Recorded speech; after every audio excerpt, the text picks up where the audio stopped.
मेरी अजीज़ माँ और प्यारी बहनों, अस्सलाम वालेकुम वरहमतुल्लाहि वबरकातुहू। उम्मीद है कि आप तमाम बहनें खैर व आफियत से होंगी।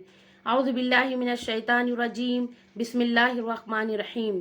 देखो मेरी बहनों, अपना कफनाने का चल रहा था, मैयत को कफनाने का चल रहा था।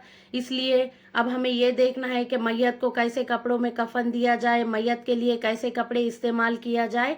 तो देखो मेरे बहनों, कफन के लिए साफ सुथरा कपड़ा इस्तेमाल करना अफजल है। कफन के लिए हमें अच्छा कपड़ा साफ सुथरा होना अफजल हो। आप सल्लल्लाहु अलैहि वसल्लम का फरमान है कि सफ़ेद कपड़ा इस्तेमाल करो, ये तुम्हारे लिए बेहतरीन लिबास है। मैयत को भी सफ़ेद कपड़े में कफन दो। आप सल्लल्लाहु अलैहि वसल्लम का फरमान है, देखो ये कि मैयत के लिए साफ सुथरा सफ़ेद कपड़ा इस्तेमाल करो, ये अच्छी बात है। आप सल्लल्लाहु अलैहि वसल्लम ने फरमाया, जब कोई आदमी कफन देने का जिम्मेदार बने कि मैं कफन दूंगा तो अच्छा कफन दे, घटिया किस्म का कफन नहीं, क्योंकि मुर्दों को कफन के साथ उठाया जाएगा और इसी में वो मुलाकात करेंगे। क्योंकि कयामत के दिन सब नंगे बदन उठाए जाएंगे। हो सकता बाद में पहनाए, इस वास्ते कफन अच्छा हो, इससे मुराद मोटा हो। आप सल्लल्लाहु अलैहि वसल्लम ने क्या फरमाया, होता ना हमारे पास कोई गरीब रहते तो हमारी कोई बहन या भाई जिम्मेदार बनते कफन देने के लिए। तो देखो हम कफन देने के लिए जिम्मेदार बने तो हम मैयत के लिए अच्छा कफन, अच्छे से मुराद मोटा कफन हो कि जब मैयत को कब्र में डाले जा रहा या रास्ते से ले जाए जा रहा तो कफन खुलने ना पाए, क्योंकि मैयत अच्छी लपटी हुई हो। मेरी बहनों, बाज़ वक़्त ऐसा होता है, मैंने अपने आँखों से देखा है और आँखों हाथों से कफ़न पहनाया है कि मैयत अगर मोटी हो, ऊंची पूरी हो तो कफ़न है तो कम पड़ जाता, अगर हम ऊपर कफ़न खींचे तो नीचे कम पड़ जाता, नीचे कफ़न खींचे तो ऊपर कम पड़ जाता। और बाज़ मर्तबा तो ऐसा भी हुआ कि मुझे साइड से कफ़न काट के बीच में रखना पड़ा। अगर जिसका पेट ज़्यादा बड़ा हो तो उनको बीच में से भी कफ़न कम पड़ जाता है। तो हम इस बात पे है तो ध्यान दे, तवज्जो दे, थोड़ा कफन मंगाए तो थोड़ा बड़ा बॉडी के हिसाब से हम कफन मंगाए। और जो भी भाई देने का इरादा करे तो समझो हम अच्छा कफन दे, उम्दा किस्म का कफन दे। और हम कल क़यामत के दिन बताया जाता ना कि नंगे उठाए जाएंगे, हो सकता बाद में और हमें कफन पहनाए जाए।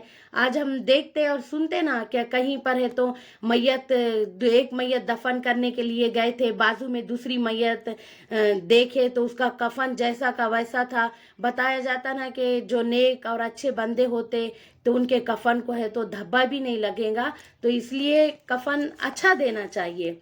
और देखो, और आप सल्लल्लाहु अलैहि वसल्लम ने एक खुतबा देते हुए इरशाद फरमाया कि एक सहाबी का जिक्र किया कि इनको नाकाफी कफन में लपटा गया और रात को दफन किया गया।